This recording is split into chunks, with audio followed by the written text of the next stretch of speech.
like even when I read that, it just kind of seems like this exhale of like, all right, like I'm here now, and like I Hmm. don't know, like a resolve or something. But I think the linchpin for me is the mediator thing that you just mentioned. I think that to me that's the linchpin of the why Job is the linchpin of the Bible, is because he's the one that cries out for a mediator, and he's the one that himself has made a mediator between God and man, Hmm. like you said, for his friends and for the empathy of all the other people, like because uh he he is despised and rejected by men.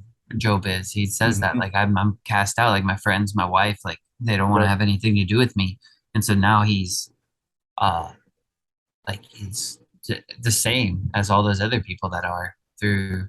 I mean, even if they are living wickedly, it's like, he's he's got one hand on both of them now. One hand on Yeah. God and one hand on the people, the poor people suffering in the outskirts of society and everything.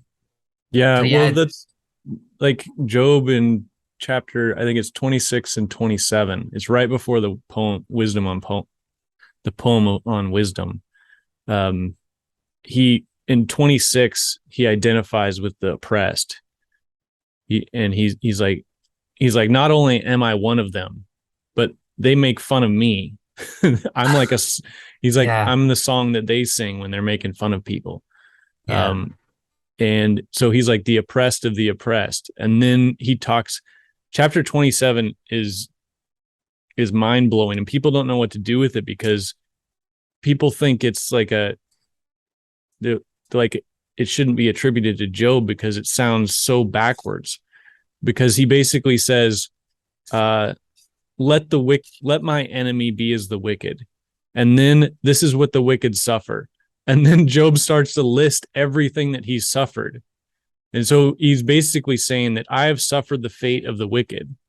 um and like I was puzzling over that. I was like, why would, like, first of all, like it's an amazing chapter that he even like can go there, that he's like because he doesn't get rid of the idea of the wicked and the righteous. All he does is he says to his friends, he's like, stop opposing me, you're acting wickedly, and this is what happens to the wicked. And then he lists off, your children will die, your everything. Like he just lists off all the thing that's already happened to him. And so you're just yeah, sort of like, Job, you're making the argument that this stuff happens to the wicked and you're trying to defend, but what he's doing, or what's happened to him, he's not doing anything. This has happened to him. He's like, I've suffered the fate of the wicked. I can identify with the wicked. And then previously in the chapter, he's identified with the oppressed, that the wicked are oppressing. And so he's like, he's lived, he can um he can identify with this vast swath of humanity, yeah, um yeah, from the righteous oppressed to the wicked suffering for their wickedness. yeah, And that's what makes him a mediator. And this, I said this in the last podcast, um but I think that's why God wants him to be the mediator, is because what a if you have someone that's mediating between you and God, let's say, you want them to empathize with you, right? yeah, And yeah, yeah, so who's the best, the person that can empathize with you the most would be the best mediator for you. and yeah, and that's what God is making. Like, that's what God is yeah, creating. He's creating the best mediator, yeah, hmm, for you. and yeah, and so we think, we think of, um like, God's trying to reconcile himself to the world through Job.